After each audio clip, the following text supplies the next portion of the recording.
애굽 땅에서 나와서 광야에서 40년을 생활한 이스라엘 민족은 하나님의 도우심으로 요단 강물을 지나 가나안 땅에 들어가게 됩니다. 이스라엘은 요단강을 건넜고 요단강을 건넌 후에 할례를 받았습니다. 그리고 여호수아 5장을 보면 가나안 땅에서의 첫 번째 유월절도 지켰습니다. 유월절을 지키며 그 땅에서 난 소산물을 먹자 하나님께서 매일 아침 주셨던 만나가 그쳤습니다. 이제 정말로 이스라엘 민족은 가나안 땅에 들어서게 된 것입니다. 그들이 가나안 땅에 들어선 후 처음으로 맞닥뜨린 성읍이 바로 여리고입니다. 여리고는 난공불락의 성이었습니다. 학자들에 따르면 여리고 성은 성벽이 이중으로 되어 있었고 그래서 외부에서 공격하기가 쉽지 않은 성이라고 합니다. 여리고 성을 마주하고 있는 여호수아에게 하나님께서는 이렇게 말씀하십니다. 여호수아서 6장 2절부터 6절까지의 말씀입니다. 우리 같이 한번 읽어보겠습니다. 보라, 내가 여리고와 그 왕과 용사들을 내 손에 넘겨주었으니 너희 모든 군사는 그 성을 둘러 성 주위를 매일 한 번씩 돌되 엿새 동안을 그리하라.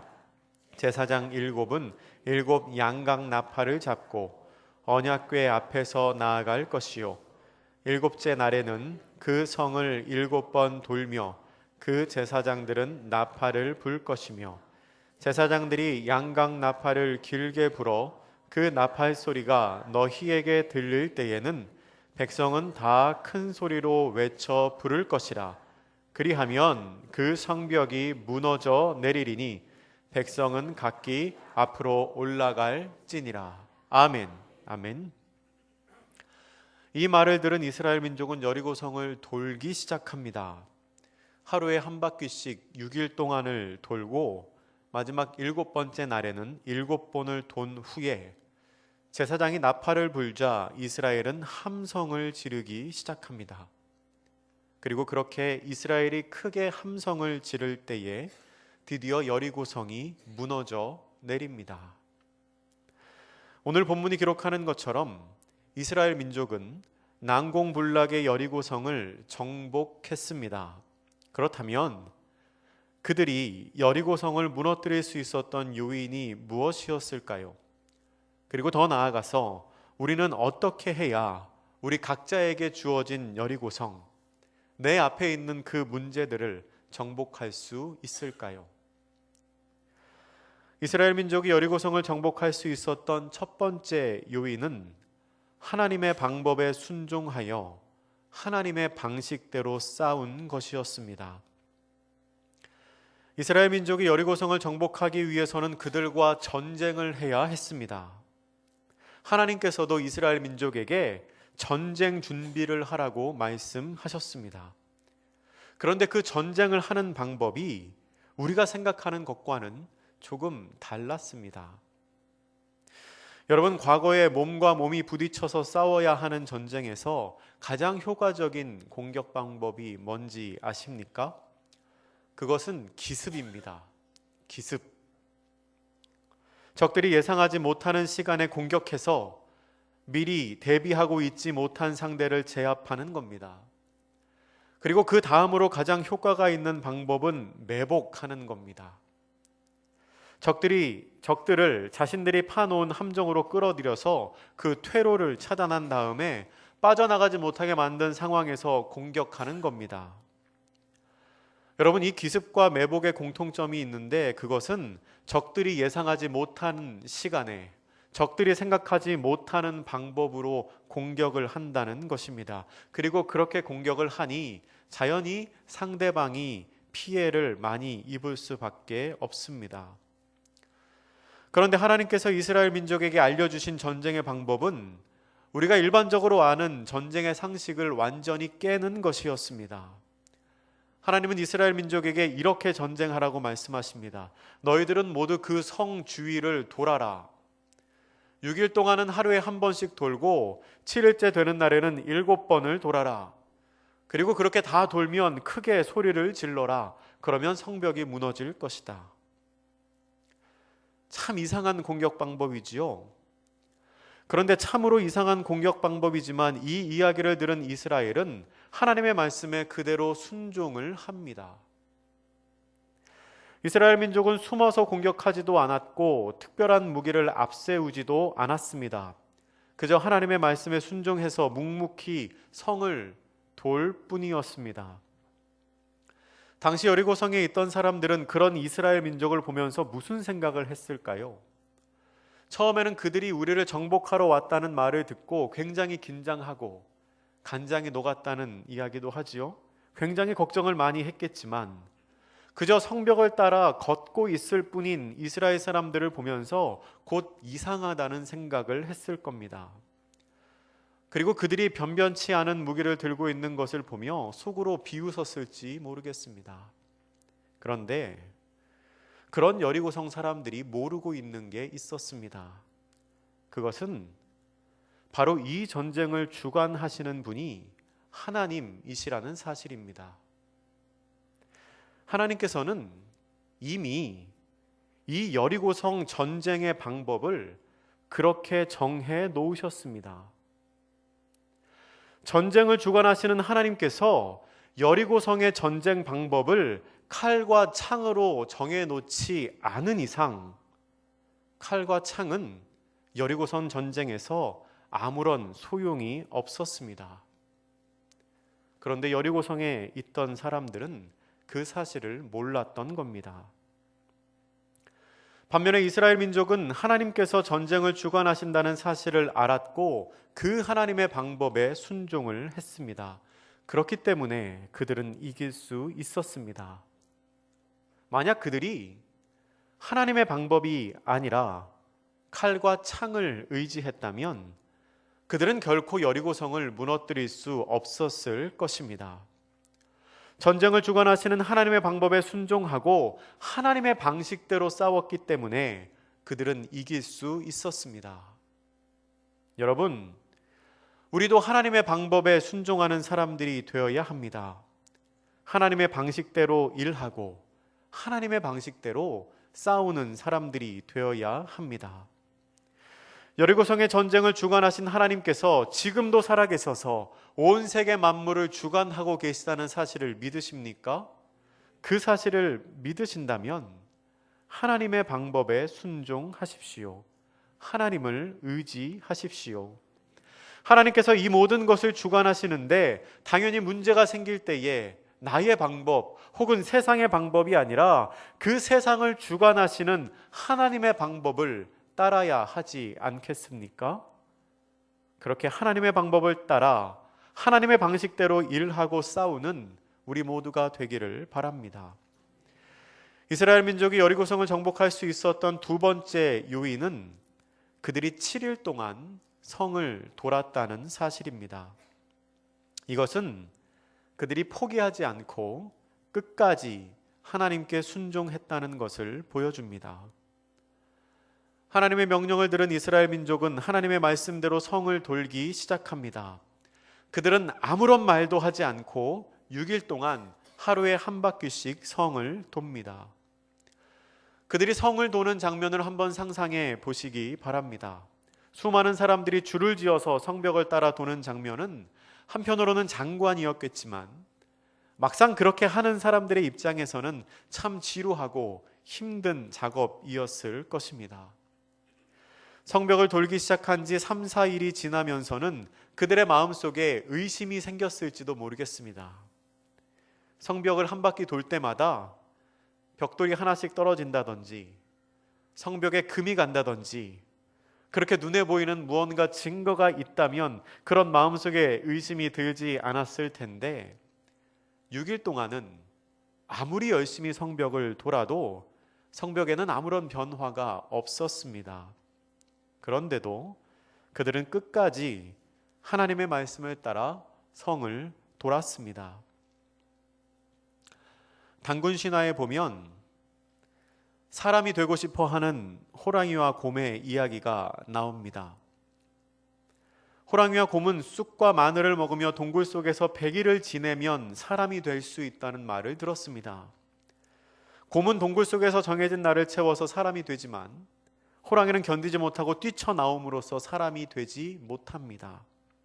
물론 이것은 그저 신화 속의 이야기에 불과합니다.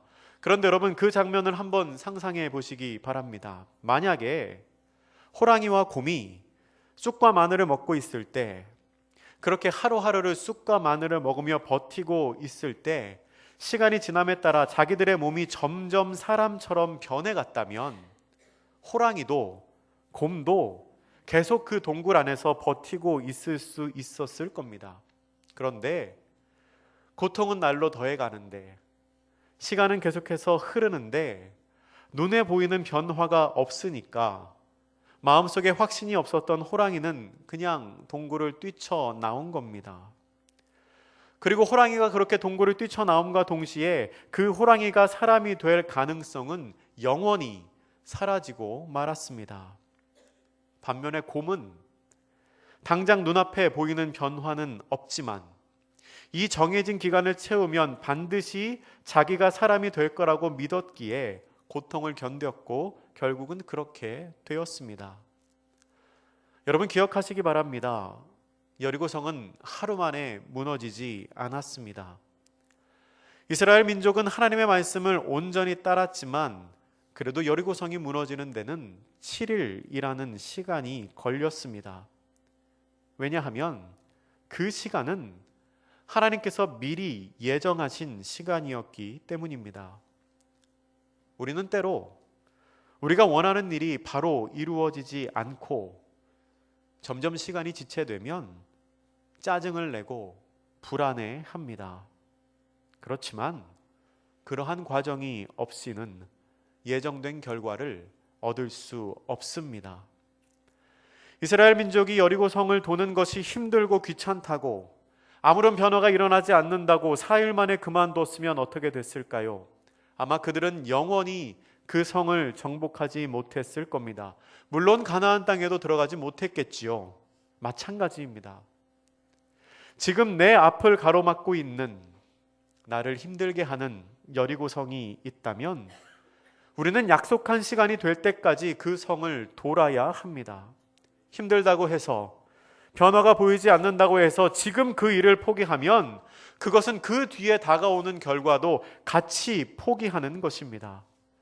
지금은 아무런 변화가 보이지 않더라도 내 앞에 있는 그 여리고성이 무너질 것을 믿으며 하나님께서 예비하신 날을 다 채울 때까지 포기하지 않고 그 길을 걸어가는 저와 여러분이 되시기를 바랍니다. 이스라엘 민족이 여리고성을 정복할 수 있었던 세 번째 요인은 맨 마지막에 그들이 큰 소리로 내질렀던 함성입니다. 성경을 잘 살펴보면 성벽이 무너지기 전까지 이스라엘이 공격했던 유일한 무기가 바로 이 함성이라는 것을 알 수 있습니다. 일곱째 날 그 성벽을 7바퀴 돈 이스라엘 민족이 제사장의 나팔 소리에 맞추어 크게 함성을 지르자 여리고성 성벽이 무너져 내렸다고 성경은 기록하고 있습니다. 그렇다면 이 함성을 질렀다는 것은 과연 무슨 의미일까요? 여러분, 이 함성이 무슨 의미겠습니까? 저는 이것을 하나님께서 여리고성을 정복하는 과정 중에 이스라엘의 몫으로 남겨놓으신 부분이라고 생각합니다. 그러니까 마지막에 그 탄탄한 여리고성이 무너질 만한 함성 소리를 내는 것은 이스라엘 민족이 감당해야 할 일이었다는 겁니다. 하나님께서는 사람을 통해 일하십니다. 이 말은 하나님의 능력이 모자라다는 뜻이 아닙니다.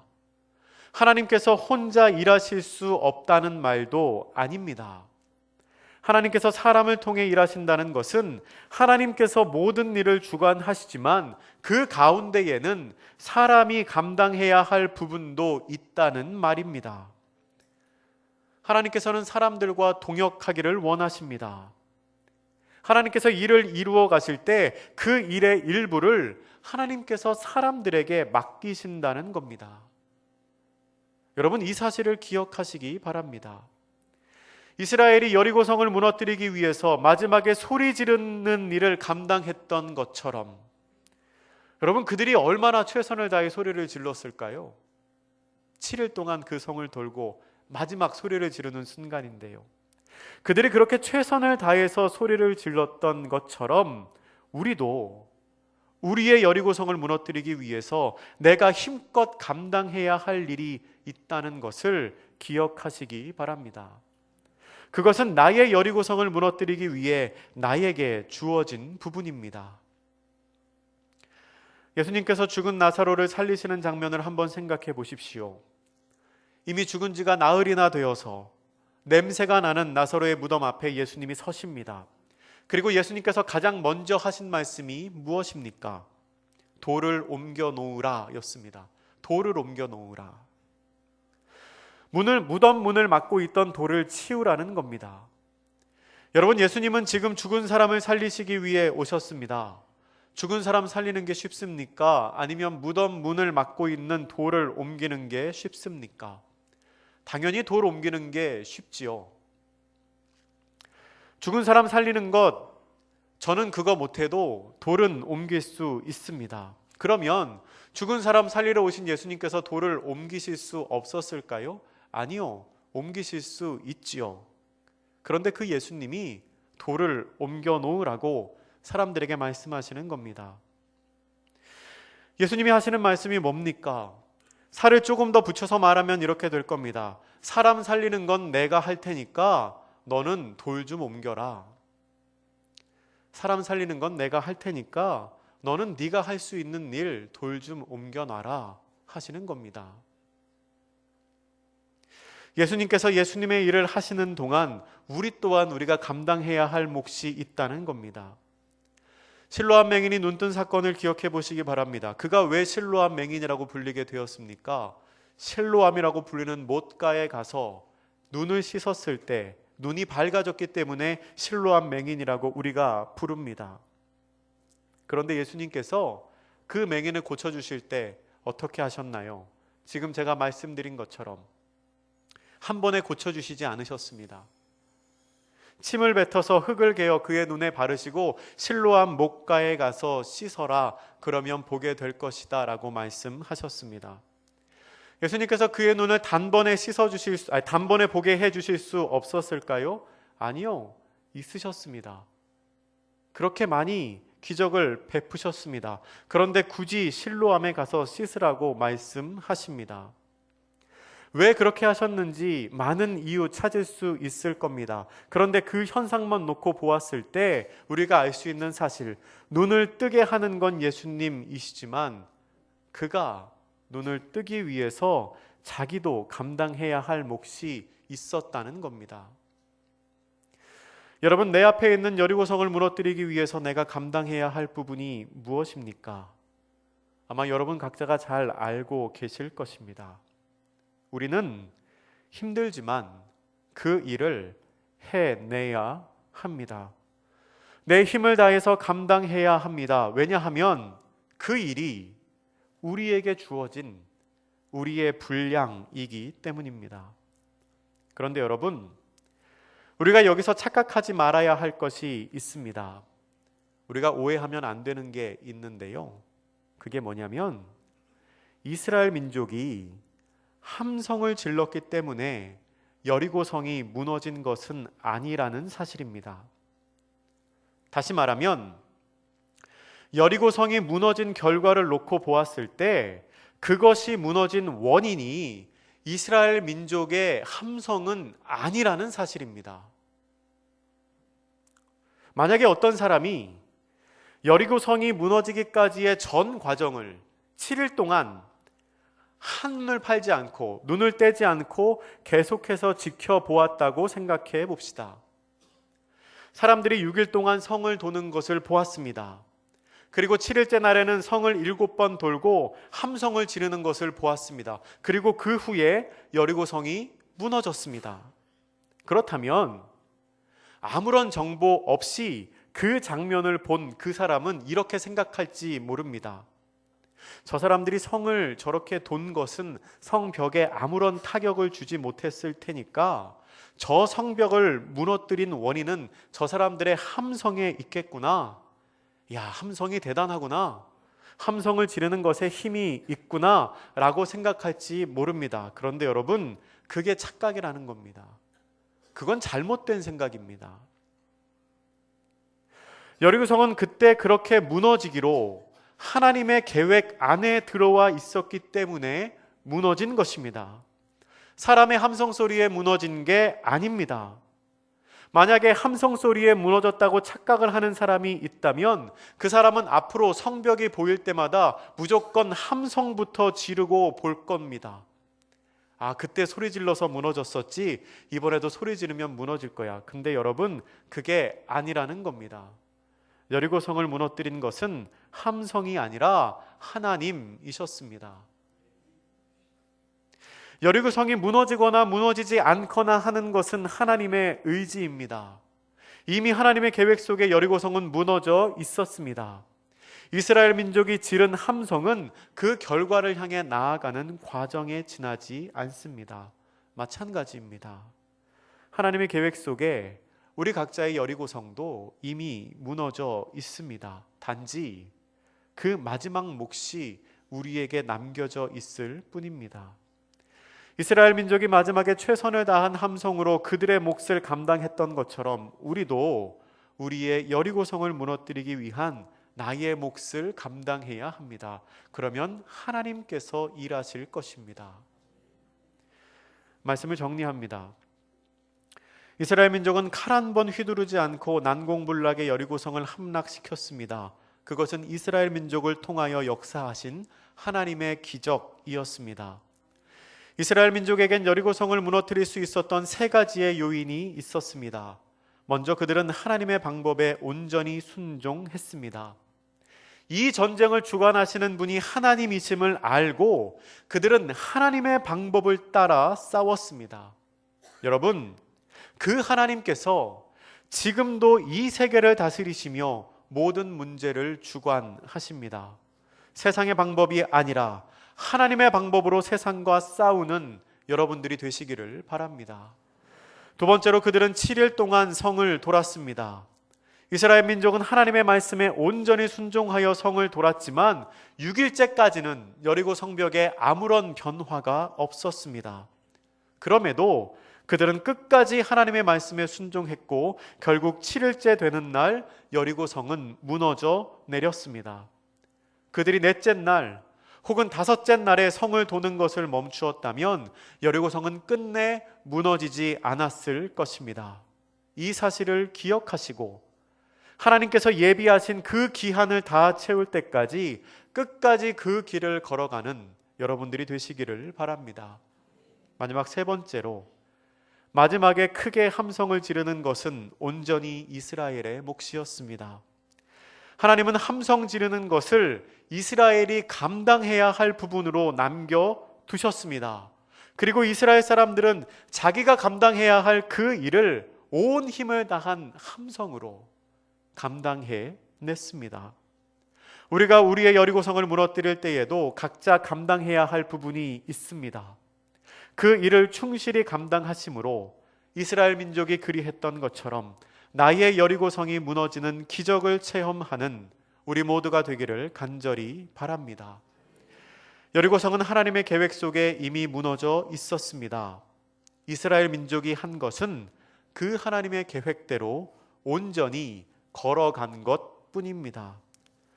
사랑하는 청년 여러분, 그리고 성도 여러분, 우리도 우리를 향하신 하나님의 계획대로 바르게 걸어갈 수 있기를 바랍니다. 우리가 하나님께 온전히 순종할 때 하나님께서는 우리를 향하신 놀라운 계획을 우리의 삶 위에 펼쳐 보이실 것입니다. 기도하겠습니다. 사랑의 하나님, 이스라엘 민족은 하나님의 방법에 온전히 순종하고